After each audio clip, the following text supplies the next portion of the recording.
At Bryan Health, we care for patients, educate tomorrow's healthcare providers, motivate our community with fitness and health programs, and collaborate to continually improve how we serve others. That's why we are proud to present another Bryan Health podcast. Here's Melanie Cole. Today's children are growing up immersed in digital media. They are. And it can have both positive and negative effects on their healthy development. My guest is Dr. Phil Boucher. He's a pediatrician with Lincoln Pediatric Group. Dr. Boucher, what's happening with our kids in the digital world? And do you think that it's making them smarter, more worldly? Is it positive and negative? What do you think's going on out there? You know, in the past couple of years, we have just seen such an explosion of not only social media, but devices and ways to interact for kids. And I think we as pediatricians are trying to catch up and figure out what is best for our children, what are the best ways that they can experience media. What age do you think, as a pediatrician, that we should start letting our children use technology? I mean, it used to be screen time, Dr. Boucher, and the AAP would say, not under 2 and then not 2 hours. But now it's a little different, and you can be in a restaurant and see a little kid holding a phone or a tablet or something. How do you think we should be starting our children in technology? I think that for young children, we're talking children under the age of 18 months or so, that I would use screens as sparingly as possible. Sometimes older siblings will be watching TV or something like that, and they get exposed to it then. But I would try and be as cognizant and really try and keep children under the age of a year and a half from screens as much as possible.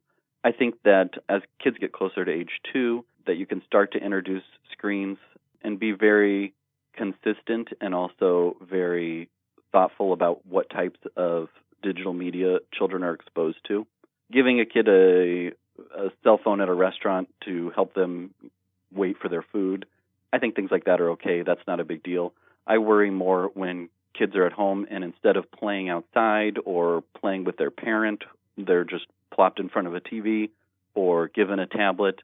Those are times where I think there's a much better opportunity for the parents to either engage or just allow the child to be bored rather than to be distracted. Screen time has changed over the years, Dr. Boucher. It used to be TV, and now with computers, boy, the kids, a lot of their homework is on computer, most of it actually. And so not only that, but they're not really watching as much TV. It's YouTube, and they're on Instagram and Snapchat and all of these things. So how do we define screen time now? And what's changed in some of these guidelines because screen time has changed? Yes, you're totally right. In the past, it was 2 hours of screen time a day. That was a really easy recommendation because people just had VCRs and were watching movies, and that was the way children were being exposed to screens. Nowadays, as you said, a lot of kids, if we set the 2-hour limit, a lot of them before lunchtime at school would have already hit their 2-hour limit because they're doing homework on screens. They're using Chromebooks in the classroom. And so I think the way that we have to look at it, rather than a specific number of hours per day, is what types of media the children are using. So I kind of think of it similar to the old food pyramid guidelines. And there are things that we should have sparingly, and there are things that we should have that fill our plate more so.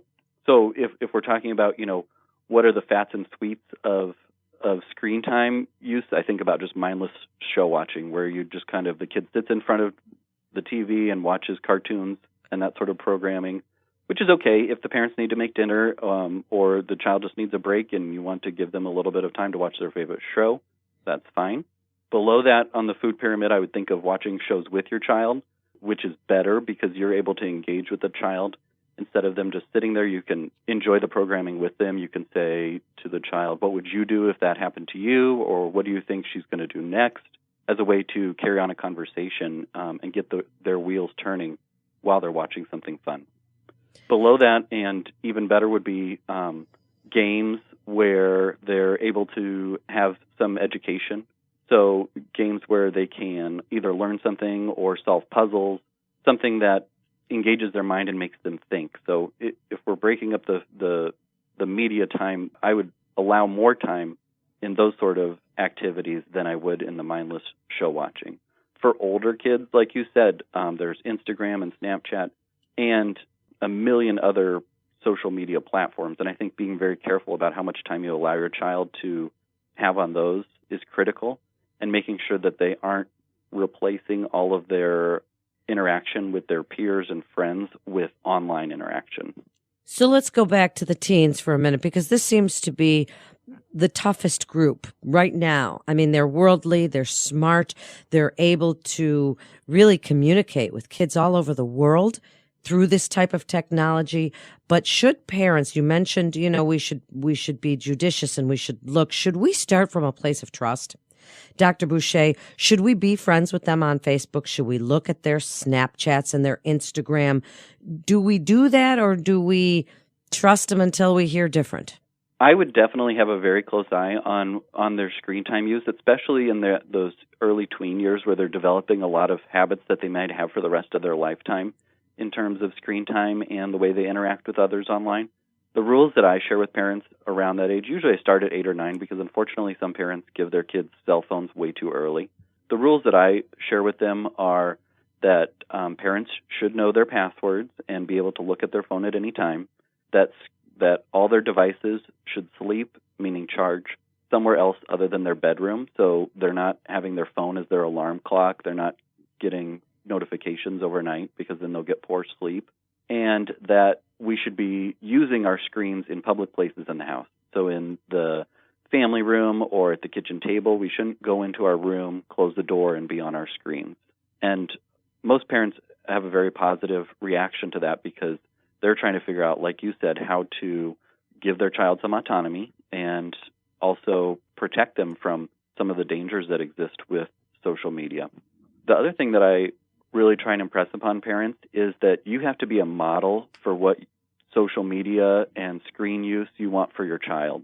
So if I, as a parent, tell them to get off their screens, but then I'm getting notifications at the dinner table and looking at my phone and pulling my phone out when we're having family time, that models for the child how to engage in social media and use their devices. So I think it's very important to have times where we say no phones, and we put them in a basket and we put them in a different room and we sit down to dinner and we have a nice conversation and nobody's getting notifications or hearing text message dings. We have to model self-control as parents and say that, okay, I'm going to put my phone on silent so we can talk and relax in peace and watch this program together or read books or go play outside. It'll sound, almost like bragging from the parents, like, look at me, I'm turning my phone off. But that lets the child realize where your time and where what's important to you is. I also think it's helpful to make sure that the notifications that we're getting as parents, I think making sure that we're not getting constant text message notifications really helps our children to see, well, my dad does have to use his phone sometimes, but it's not all the time. And he doesn't respond instantly to every text message and jump out of his chair to go see who's texting him. You set your notifications so that when you're at home, you're not getting every email or every Facebook message or every tweet or every text.